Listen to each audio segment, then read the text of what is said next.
The Hoverair X1 Pro Max is kind of a ridiculously good little drone, especially if you want a super easy way to just capture great shots of yourself hiking, biking, or maybe walking along a not so tropical beach. Now you can just throw this drone in the air and capture some great shots. But if you really want to get the most out of it, there's a few simple things you can do to really take your footage to the next level. But first, I think we need to go somewhere else and really showcase what this drone is capable of. And I'll give you and show you some of these tips and tricks along the way.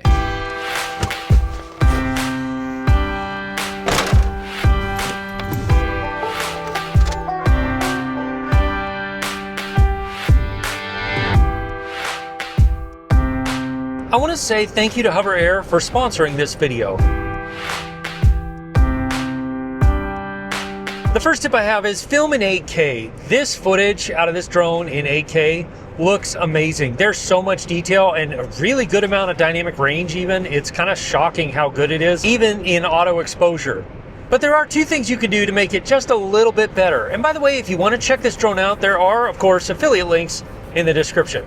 And as part of that, if you get the package with ND filters, use the ND filters and manual exposure for better control. ND filters are kind of like sunglasses for your drone. They help lower the shutter speed, which gives you a more natural looking motion blur, which is important for making the footage look like our eyes and our brains want to perceive footage. The basic rule of thumb is that you want your shutter speed to be about 2 times what your frame rate is. So selecting the right ND filter, like on a day like this where it's bright and sunny out, an ND32 or ND64, and then set your shutter speed to be 2 times your frame rate. And you can set your ISO as low as you can at around ISO 100 or 200, but honestly, you can even just leave it in auto ISO and the drone does a really good job. And a tip if you're gonna use auto ISO is to set the EV exposure value compensation to -0.3. That will help protect your highlights on bright sunny days like this. Another tip is to use image optimization. Basically, you can use the standard mode if you're filming mountains and landscapes and stuff like that. But if you're going to be filming close to people, then I highly recommend set it to portrait mode.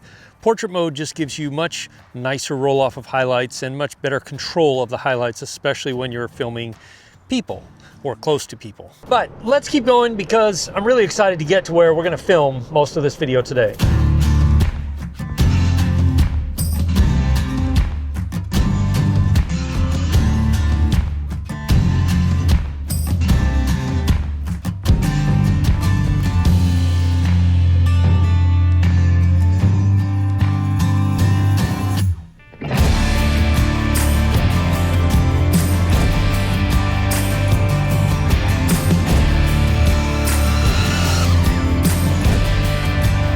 And did you know that if you have the beacon, you can actually change almost all of the settings on there and just control it with this little thing, which is super cool because you even get a screen that shows you a preview of what the drone is seeing and what the drone is tracking, which is awesome.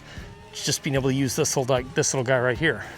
Now that we're out here in the beautiful Alaska wilderness, let's talk about how to actually use this drone, because the best thing about this thing is that it's tiny, small, lightweight, and compact, so hiking like this, you don't even hardly notice you have it with you.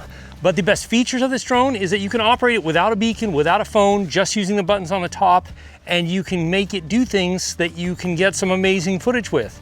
And one of the best ways to use this drone is as a follow drone. So this is a perfect spot to showcase just how well that works. I mean, it's super easy to cycle through the modes. Orbit, spiral, orbit, follow.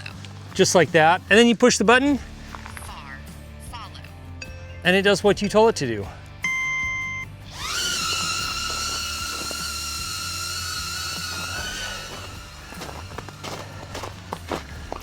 And there's another tip I haven't given you yet, and that's if you're going to be flying over uneven terrain like I am now, or over water like I did earlier, you want to make sure Omni Terrain is on, and you get this little check signal, or it tells you, depending on how you're looking at it, that Omni Terrain is on. That will help you be much safer over water and help the drone deal with uneven terrain.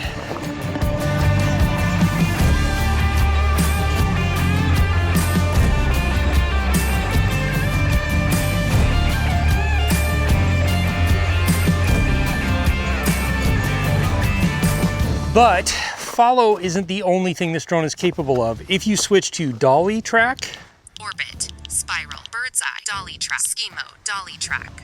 Then you can set it to follow you from the front. Now, like any drone, it has very limited obstacle avoidance, especially from the rear, so you got to keep an eye on it. But that being said, like, I've crashed this quite a few times and it's been fine. But we got to keep moving to get where we're going.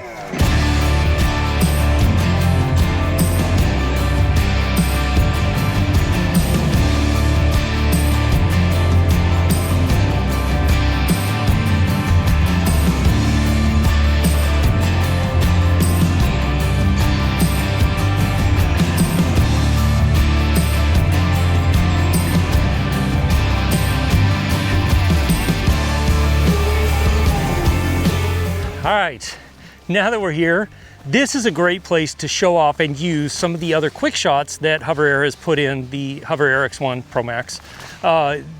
Because when you're in a place like this, you want to be able to really show it off. And so using things like the orbit or the zoom out feature are really great ways to showcase both what the area is around you, the spectacularness of it is. I don't know how else to say it other than that. It's a pretty incredible spot. But also to give an idea of the scale of the place that you might be in. So you want to switch to orbit mode. Orbit.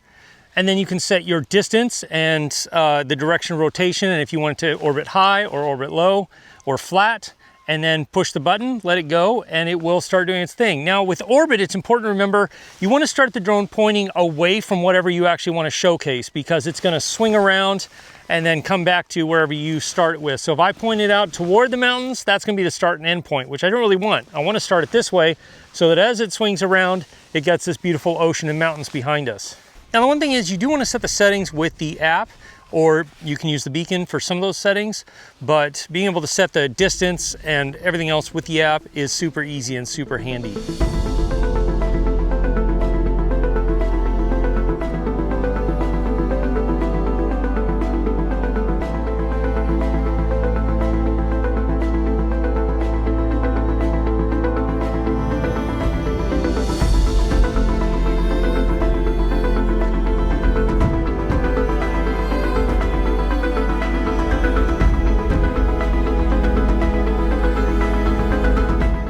Now you can use things like 2x mode, especially on orbit shots. It gives you a lot more parallax, and it's really easy to do. You go into the Hoverair settings, go into orbit, and then you can, this is where you can change all of your settings, of course, down to zoom, and you can go 2x zoom, and it gives you a much different feel and the way everything moves around your subject. And did you know that if you use your phone or the beacon, you can actually record audio to the drone and then synchronize it by downloading it to your phone, and it will synchronize the audio and the video footage. Or you can synchronize, if you're using the beacon, you can synchronize it in an editor in post. And it even has settings to remove the prop noise. Like right now, I mean, I'm talking to the drone. Can you hear the prop noise? Now, I said last year that this was the most surprising drone I had used, and it's true. It's so small and lightweight. It takes up no space in my backpack. Even with extra batteries and everything else, it just takes up almost no space. And it's so lightweight, you don't even really notice that you have it with you, but it captures incredible shots with the touch of a button, basically. Super easy to use and just really fun to have with you. And then add that to the fact that you can use it with just the drone with the push of a button. You can use your phone, or you can use the beacon with the sticks or without the sticks. It just makes it a really versatile little device to be able to capture really great cinematic footage. Also, the Hoverair Mother's Day sale is live, so you can get up to 29% off from May 1 to May 11th. Check the link down in the description. But after you capture all this footage, what do you do with it? Well, you edit it together to create a really nice, really short story of your trip, your journey, or whatever it was that you filmed with this drone. And that's why I've been telling you to get the shots that you get as you're going along through this journey, because then it gives you this just really nice little story of you or me hiking in a place like this, hiking to a place like this, and enjoying some beautiful views on a beautiful sunny spring day.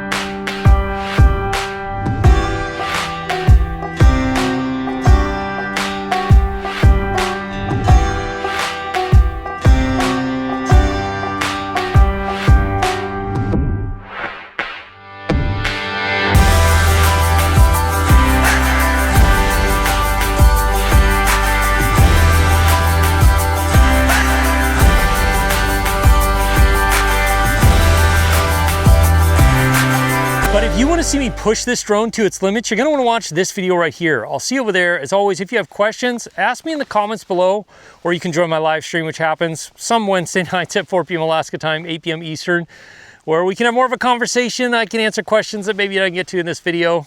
I'll see you again soon in the next one. Cheers.